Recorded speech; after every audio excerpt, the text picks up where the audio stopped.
हर हर महादेव। ओम नमः शिवाय। स्वागत है आप सभी का इस आध्यात्मिक यात्रा में, जहां हम आपको लेकर चलेंगे सृष्टि की सबसे दिव्य और रहस्यमय कहानियों की ओर। आज हम बात करेंगे शिव पुराण के उस खंड की जो भगवान शिव के दिव्य पुत्र के अवतरण और वीरता की गाथा से ओतप्रोत है। यह है कुमारखंड। यह केवल देवताओं और असुरों के बीच की महागाथा नहीं है, बल्कि यह ब्रह्मांड की शक्ति और धर्म की विजय का प्रतीक है। इस खंड में हम जानेंगे कैसे भगवान कार्तिकेय का जन्म एक अनोखी और अद्भुत घटना के रूप में हुआ, और कैसे उन्होंने अपने तप और पराक्रम से तारकासुर जैसे दैत्य को पराजित किया। कुमारखंड हमें सिखाता है कि जब दुनिया संकट में होती है, तब भगवान अपनी लीला रचते हैं और एक नई शक्ति का उदय होता है जो अंधकार को समाप्त करता है। यह खंड सिर्फ कथाएं नहीं सुनाता, यह हमें विश्वास, संकल्प और भक्ति की शक्ति का एहसास कराता है। तो आइए इस आध्यात्मिक यात्रा में हम कार्तिकेय की महिमा, शिव की शक्ति और उनके परिवार की अनंत लीलाओं का अनुभव करें। हर हर महादेव। शिव पुराण के कुमारखंड की यह अद्भुत कथा सुनने के लिए बने रहिए हमारे चैनल के साथ, जहां आपको हर अध्याय के माध्यम से आध्यात्मिक ज्ञान, प्रेम और परम शक्ति का अनुभव होगा। नारद जी ने ब्रह्मा जी से कहा, अब आप मुझे शिव पार्वती के पुत्र कार्तिकेय के जन्म के विषय में बतलाएं। ब्रह्मा जी ने शिव पार्वती का स्मरण करके बताया। जब भगवान सदाशिव पार्वती के साथ शादी करके आए, तो उन्होंने देवताओं के कार्य को पूर्ण करने की बात सोची। सब गणों को कैलाश पर नियुक्त करके शिवजी पार्वती के साथ निर्जन वन में विहार करने चले गए। वे वहां पर रतिवर्धक शैया बनाकर देवताओं के सहस्त्रों वर्ष तक रमण करते रहे। काफी समय व्यतीत हो जाने पर देवता ब्रह्मा जी को साथ लेकर श्री हरि के पास जाकर बोले, हे स्वामी, हजारों वर्ष व्यतीत हो जाने पर भी शिव जी की कोई पुत्र अभी तक नहीं हुआ है। विष्णु जी बोले, आप लोग चिंता ना करें, शिव जी के विहार में खलल मत डालो। शक्ति और शक्तिमान की रति विहार से तीनों लोग कंपन करने लगे। सभी देवता विष्णु जी के साथ भगवान शंकर की शरण में पहुंचकर बाहर खड़े होकर उनकी स्तुति करने लगे। कुछ समय बाद भगवान शिव जी, ब्रह्मा जी तथा विष्णु जी को द्वार पर देखकर अति प्रसन्न हुए। देवताओं ने उनकी बारी बारी स्तुति करके तारकासुर के भय का वर्णन करने लगे। भगवान शिव जी बोले, हे देवताओं, मेरे स्खलित वीर्य को धारण करने की शक्ति किसमें है? इतना कहकर उन्होंने अपना वीर्य पृथ्वी पर स्खलित कर दिया। देवताओं की प्रेरणा से अग्नि ने कबूतर का रूप धारण करके उस वीर्य का भक्षण कर लिया। उसी समय वहां पर पार्वती आ गई, क्योंकि शिव जी को द्वार पर से लौटने में देरी हो गई थी। उन्होंने वहां आकर शिव जी के स्खलित वीर्य का दृश्य देखकर क्रोध में भर गई। उन्होंने स्वार्थी देवताओं को श्राप दे दिया कि आज से सभी देव आज्ञाएं बंधिया बन जाएं। तुम मेरे विरोधी हो, इसलिए तुम सभी दुखी रहोगे। पार्वती अग्नि से बने कबूतर से बोली, अरे मूर्ख, तूने शिव जी का वीर्य भक्षण किया है, इसलिए आज से तू सर्वभक्षी हो जा।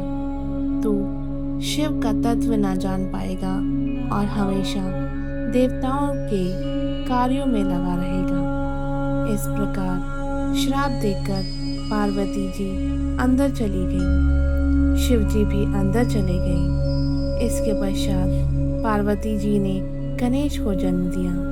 इधर सभी देवों के पेट में गर्भ रह गए। वह गर्भ की पीड़ा से दुखी होकर शिव जी के पास गए। शिव जी की स्तुति करके उन्हें अपने दुख से परिचित कराया। शिव जी ने देवताओं को उपाय सुझाया कि इसे वमन करके निकाल दो।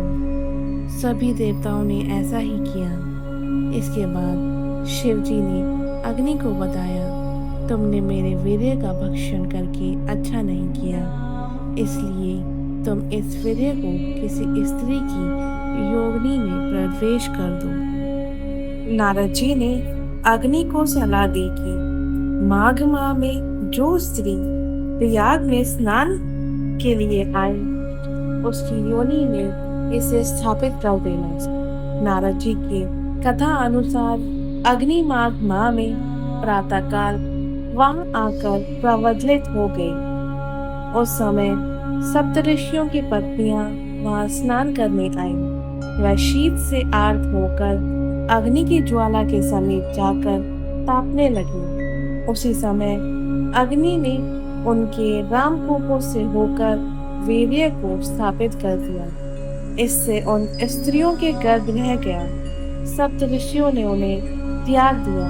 सप्तऋषियों की पत्नियां हिमालय पर जाकर तपस्या करने लगी। वहां पर वे वीर्य का तेज सहन न कर पाने पर उसे त्याग दिया। हिमालय ने शिवजी के उस वीर्य को गंगा में गिरा दिया। गंगा भी उस वीर्य के तेज को सहन न कर सकी, तो उन्होंने उस वीर्य को एक सरकंडों के वन में गिरा दिया। वहीं पर उस वीर्य से एक परम तेजस्वी बालक उत्पन्न हुआ। उसके 6 मुख थे। बालक के उत्पन्न होते ही शिव पार्वती के आनंद की कोई सीमा न रही। तीनों लोकों में प्रसन्नता छा गई। शिव पार्वती बालक के पास पहुंचे। उस बालक पर फूलों की वर्षा होने लगी। देवताओं ने भी आनंद मनाया। आकाश में दुंदुभियां बजने लगी। दैत्यों के यहाँ अमंगल होने लगे। इसके बाद वहां पर महर्षि विश्वामित्र जी आए। उस बालक ने उनको अपना पुरोहित बनाया और उनसे अपना नामकरण संस्कार करने को कहा। उनसे बालक ने इस गुप्त रहस्य को किसी पर प्रकट न करने को कहा। विश्वामित्र जी ने उसका नामकरण संस्कार करके उस बालक का नाम कार्तिकेय रखा। इसके बाद वहां श्वेत नामक एक अन्य ऋषि आए। उन्होंने कुमार का स्नेह से आलिंगन व चुंबन लिया तथा उन्हें शक्ति का और शस्त्र प्रदान किए। उन्हें लेकर कुमार क्रौंच पर्वत पर चढ़कर शिखर पर पहुंच गए। स्वर्ग में जाकर उन्हें 6 कृतिकाएं मिली, जिन्होंने कुमार को प्रेम पूर्वक अपना दूध पिलाया। कुमार ने अपने 6 मुखों से उनका स्तनपान किया। उन्होंने कुमार का प्रेम पूर्वक पालन पोषण किया तथा दिव्य वस्त्र आभूषण पहनाए। बहुत समय व्यतीत हो जाने पर पार्वती जी ने शिव जी के उस वीर्य से उत्पन्न बालक के विषय में उनसे पूछताछ की। उनसे पार्वती जी को पता चला कि उस वीर्य से एक सुंदर बालक का जन्म हुआ है। तथा स्वर्ग में कार्तिकाएं उसका पुत्रवत पालन पोषण कर रही हूँ। कुमार असंख्य वीर गणों के साथ नंदीश्वर के साथ माता कृतिकाओं से आज्ञा लेकर शिव जी से मिलने चल दिए। उसी समय कुमार कार्तिकेय को लेने के लिए एक दिव्य रथ को भेजा गया, जिसका निर्माण विश्वकर्मा ने किया। कुमार कृतिकाओं को समझाकर अध्यात्म ज्ञान देकर उस रथ में बैठकर शिव जी से मिलने चलता है। तो उन्होंने वहां पहुंचकर पिता शिव जी तथा माता पार्वती को प्रणाम कर देवताओं की वंदना की। समस्त गंगा आदि नदियां कुमार को देखने आई। वह वहां आकर माता पार्वती की गोद में खेलने लगी। पार्वती जी ने पुत्र का उत्सव मनाया। शिव जी ने वेद मंत्रों द्वारा उनका अभिषेक किया। त्वष्टा ने श्री हरि की आज्ञा से उनके लिए सुंदर नगर और महल का निर्माण कराया। उस महल में आनंद पूर्वक रहने लगे। एक बार स्वामी कार्तिकेय के पास नारद नाम का एक ब्राह्मण आया। उसने कुमार से कहा कि मेरा यज्ञ का बकरा कहीं चला गया, इस कारण मेरा यज्ञ अधूरा रह गया। आप सामर्थ्यवान हैं, अतः तलाश करवा कर मेरे यज्ञ को पूर्ण कराने की कृपा दृष्टि करें। कुमार ने अपना एक कर्ण बकरे को ढूंढकर लाने को भेजा। वह कर्ण बकरे को विष्णु लोक से ढूंढकर ले आया। वहां पर बकरे ने भारी उपद्रव मचा रखा था। स्वामी कार्तिकेय उस पर सवार हो गए। बकरे ने क्षण भर में भी सारी पृथ्वी की परिक्रमा करा दी। इसके बाद वह पूर्व स्थान पर आकर खड़ा हो गया। इस पर ब्राह्मण बोले, हे प्रभु, इस बकरे को मुझे ये दे दो, जिससे मेरा यज्ञ पूर्ण हो सके। कुमार बोले, हे ब्राह्मण, यह बकरा वध करने योग्य नहीं, अतः यह तुम्हें नहीं मिलेगा, परंतु मेरे आशीर्वाद से तुम्हारा यज्ञ इसके बिना पूर्ण हो जाएगा। यह सुनकर ब्राह्मण अपने घर को चला गया। ब्रह्मा जी नारद जी से बोले, जब देवताओं और असुरों ने विनाशकारी युद्ध शुरू हुआ तो दैत्येंद्र तारक ने अपने परम शक्ति को इंद्र पर चला दिया। इससे इंद्र घायल होकर अपने हाथी ऐरावत से नीचे गिर पड़े। अपनी रण कुशलता से असुरों ने सभी लोकपालों को परास्त कर दिया तथा देवताओं को मार मार कर भगा दिया। असुर सिंहनाद करने लगे। बड़ा कोलाहल मच गया। यह देखकर वीरभद्र क्रोधित हो गए। वह वीरगणों को साथ लेकर तारक के निकट जाकर भीषण युद्ध करने लगे। इस युद्ध में त्रिशूल, पाश, सृष्टि, खड़ग, परसा और पटिश का प्रयोग हुआ। वीरभद्र ने असुर तारक को घायल कर दिया। वह मूर्छित होकर पृथ्वी पर गिर पड़ा। इसके बाद महाकोप कुकीन तारक ने वीरभद्र को युद्ध भूमि से भगा दिया। देवता भी भागने लगे। अब भगवान विष्णु तारक से युद्ध करने लगे। उन्होंने उस पर गदा, चक्र आदि से प्रहार किया। ब्रह्मा जी कुमार कार्तिकेय के पास जाकर बोले, हे पुत्र, इस तारक को मेरा वरदान प्राप्त है कि उसे शिव, विष्णु आदि कोई नहीं मार सकते। आप इससे युद्ध कीजिए, क्योंकि यह तुम्हारे अतिरिक्त किसी दूसरे से नहीं मर सकता है। मेरी बात सुनकर कुमार कार्तिकेय उल्का के समान चमकती अपनी शक्ति को लेकर चल दिए। उन्हें देखकर तारक भी अपनी शक्ति प्रहार करते हुए बोले, अरे मूर्खों, तुम लोगों ने इस बालक को मरने के लिए मेरे सामने क्यों भेज दिया? ऐसा करते तुम्हें शर्म नहीं आई? विष्णु तो हमेशा से ही निर्लज तथा छली और अविवेकी रहा है। इंद्र भी ऐसा ही है। मेरे द्वारा इस बालक के मारे जाने पर इसके वध का पाप इन दोनों को ही लगेगा। हे बालक, तुझे अपने प्राण बचाने हो तो मेरे सामने से भाग जा। इंद्र तथा विष्णु की इस निंदा से तारक का बल क्षीण हो गया। इसी समय इंद्र ने अपने वज्र से तारकासुर को पृथ्वी पर गिरा दिया।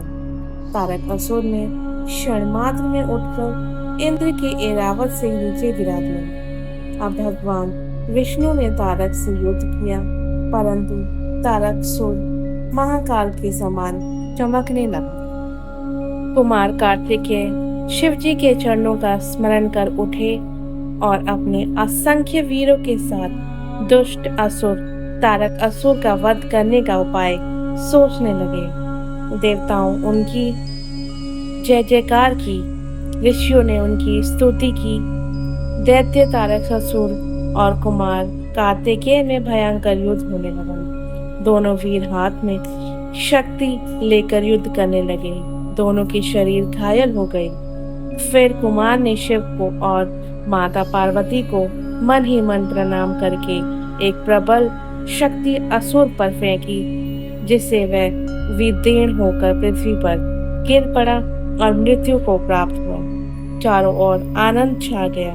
माता पार्वती ने स्नेहवश कुमार को गोद में उठा लिया और उसका मुख चूमने लगी। इसके पश्चात कुमार ने क्रोंच पर्वत को पीड़ित करने वाले दैत्य बाण असुर का वहीं बैठे बैठे बाण से संहार कर दिया। इस पर शेष के पुत्र कुमार ने कुमार की बहुत प्रशंसा की। नारद ब्रह्मा जी से बोले, आपने कुमार कार्तिकेय का चरित्र सुनाया, अब कृपा करके गणेश जी का चरित्र सुनाइए। इस बार पार्वती की सखियां जय विजया ने कहा, हे माते, शंकर भगवान के तो असंख्य गण हैं, परंतु उन पर हमारा कोई अधिकार नहीं चलता, अतः हमारे भी कुछ गण होने चाहिए। आप उनकी रचना कीजिए। एक दिन पार्वती स्नान कर रही थी। द्वार पर नंदीश्वर बैठे थे।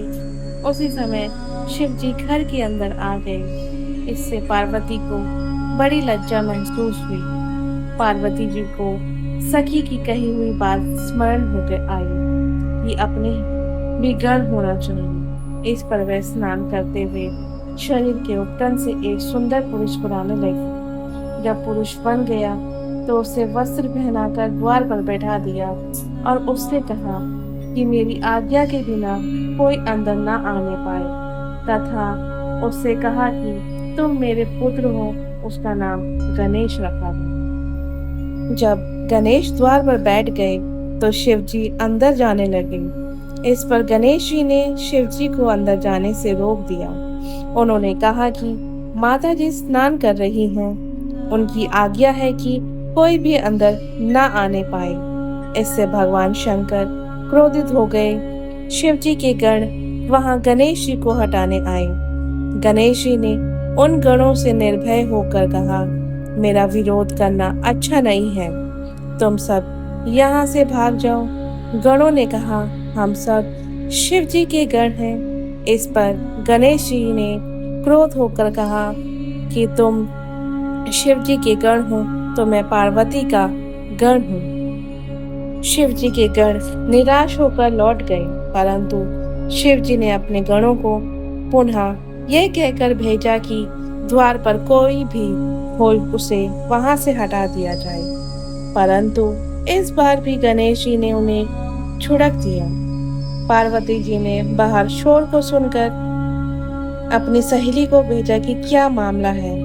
इस पर सखी ने बाहर आकर मालूम किया और पार्वती जी को सारा वृतांत कह सुनाया। इस पर पार्वती जी हंसने लगी और बोली, ये बात अच्छी हुई कि गणेश ने शंकर जी को रोक दिया, नहीं तो वह बिना किसी सूचना के चुपचाप अंदर चले आए। शिव जी ने पुनः अपने गणों को आदेश दिया कि तुम उस गण से युद्ध करो, तथा इतना कहकर सांसारिक लीला करने वाले शिव जी चुप हो गए।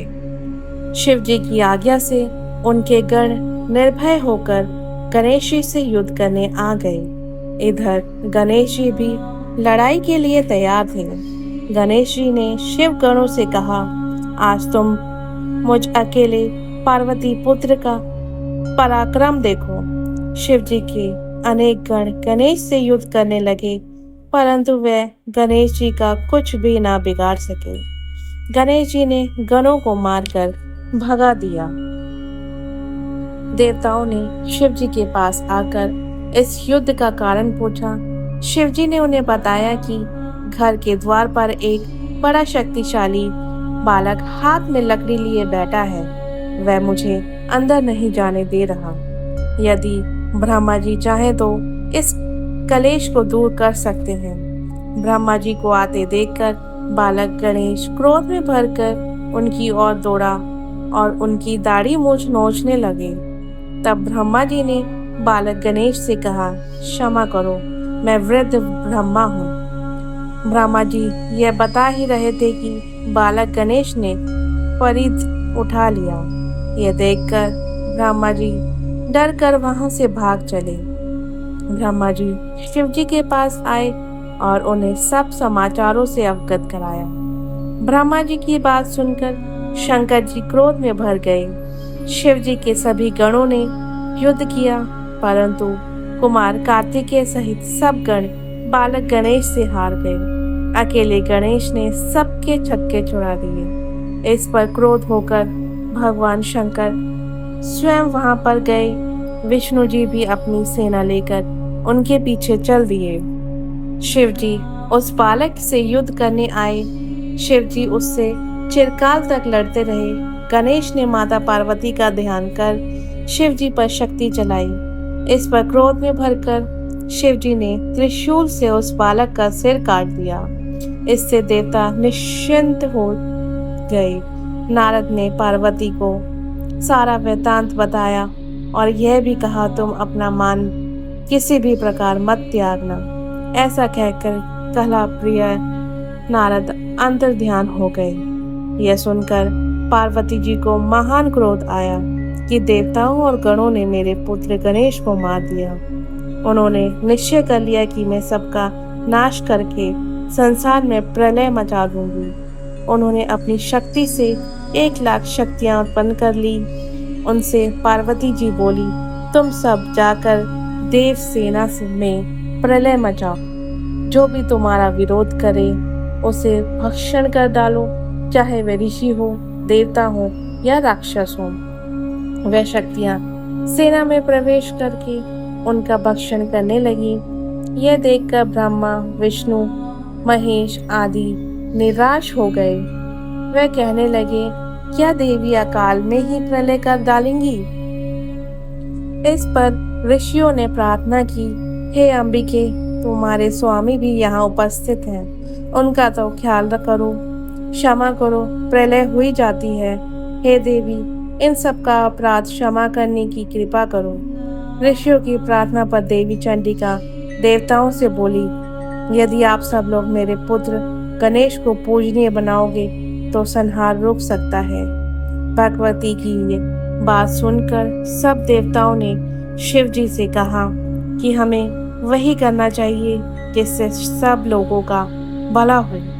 तब शिव जी ने कहा, अच्छा, तुम सब उत्तर की दिशा में जाओ और जो सबसे पहले मिले उसका सिर काटकर गणेश के धड़ में जोड़ दो, इससे यह जीवित हो जाएगा। यह सुनकर देवता उत्तर में चले गए। उन्हें सबसे पहले एक दांत वाला हाथी मिला। वे उसका सिर काट कर ले आए, उसे गणेश जी के धड़ से जोड़ दिया। गणेश जी फिर से जीवित हो गए।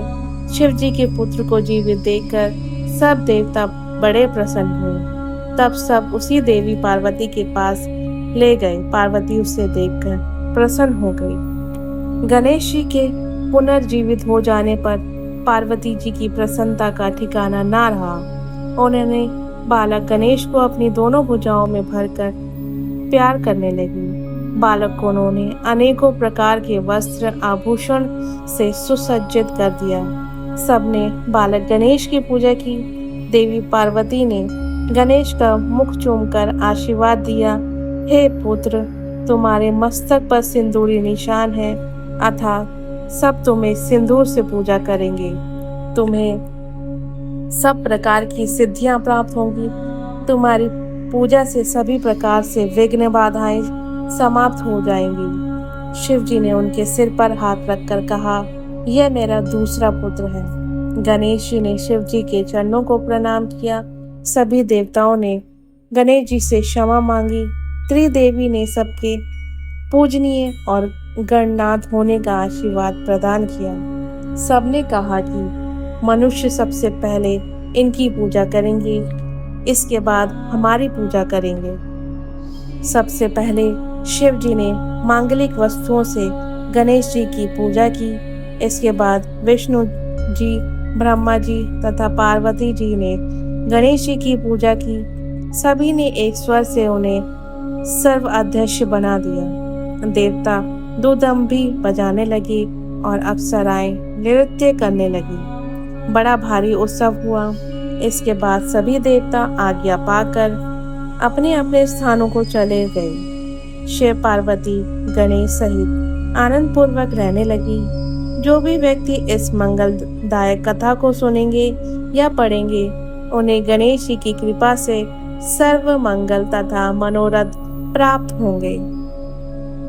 ब्रह्मा जी ने नारद को बताया, हे मुनि श्रेष्ठ, अब गणेश का लालन पालन शिव पार्वती बड़े लाड़ प्यार से करने लगे। वह कुमार के साथ खेलने कूदने लगे।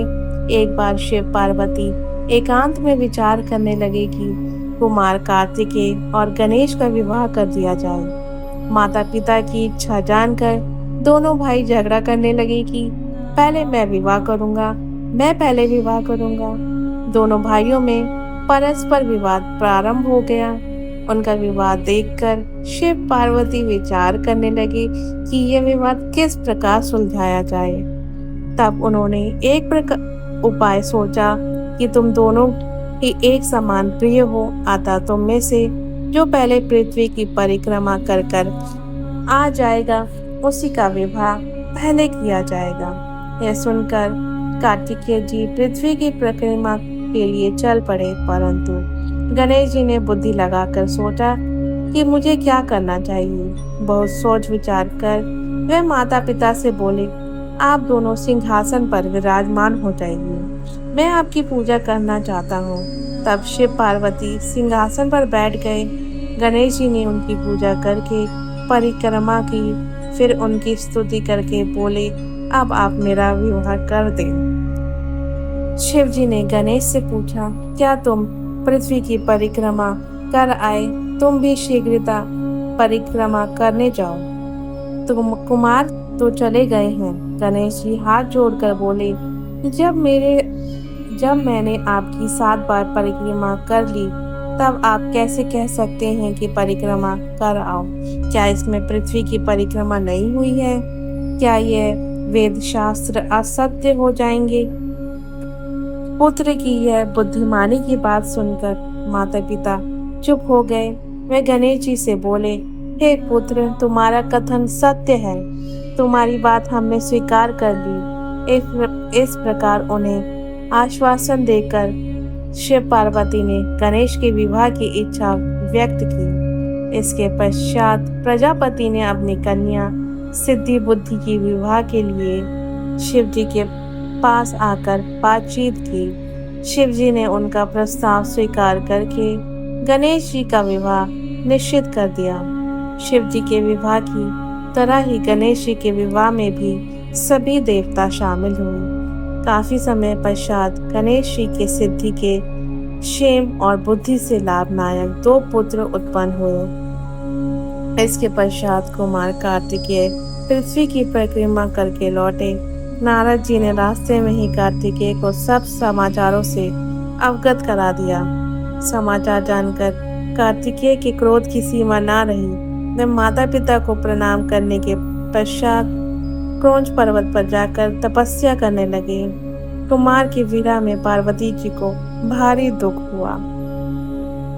ओम नमः शिवाय। शिव पुराण की कुमार खंड में हमने भगवान शिव और माता पार्वती के पुत्र भगवान कार्तिकेय के अवतार तथा उनके शौर्य और तारकासुर के संहार की अद्भुत गाथा को सुने। कुमारखंड की यह कथा हमें सिखाती है कि जब भी संसार में अधर्म और अज्ञान का अंधकार बढ़ता है, तब भगवान किसी न किसी रूप में प्रकट होते हैं और धर्म की स्थापना करते हैं।